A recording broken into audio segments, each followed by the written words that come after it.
Et salut mes petits aventuriers, aujourd'hui on se retrouve pour un top 5 des essentiels pour tout ce qui va être bivouac, survie et tout ça, donc on va y aller.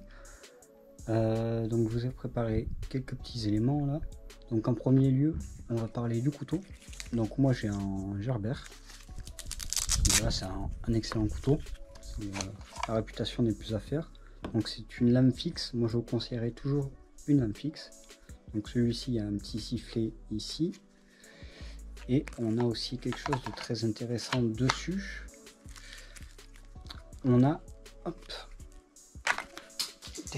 il est tombé, hop, on a un petit allume-feu.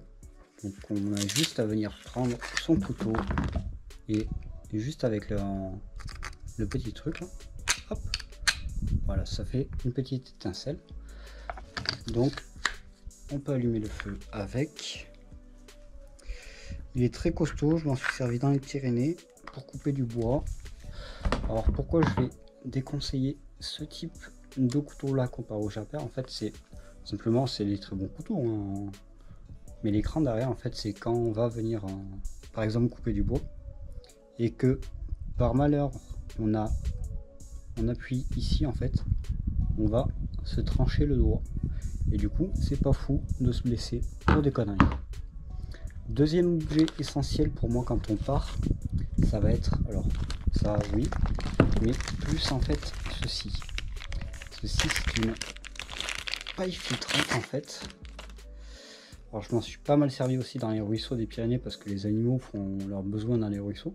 Donc pour éviter de tomber malade, hop, on va venir remplir cette petite pochette d'eau qu'on va venir emboîter avec la petite paille, et après on n'aura plus qu'à verser dans notre gourde ou dans notre bouteille d'eau tranquillement, et ça nous donnera une eau parfaitement filtrée et potable.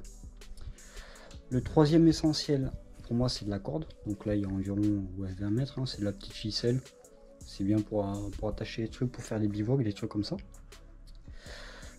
Après forcément donc la boussole, parce que il y a des fois le téléphone ne passe pas, même si la géolocalisation ça reste ok, mais bon, au niveau des batteries, les téléphones ça peut être un très gros problème si vous partez longtemps. L'un des plus gros essentiels c'est bien sûr la trousse de premiers soins. La trousse de premiers soins, moi je m'en suis faite une sur mesure, qu'on a un petit peu de sérum physiologique pour rincer si on a quelque chose qui est dans l'œil, des petits donc ça c'est pour l'épaule, pour tenir l'épaule, des petits bandages. Alors on a ça parce que la pharmacienne m'aime bien, elle m'a fait filer quelques petits échantillons. En gros c'est des petites pommades pour les articulations quand on fait pas mal de bornes. On a aussi, très important, les tire-tiques. Donc il y en a trois petites tailles différentes, voilà. Donc ça c'est pas mal pour éviter justement de se retrouver avec des saloperies.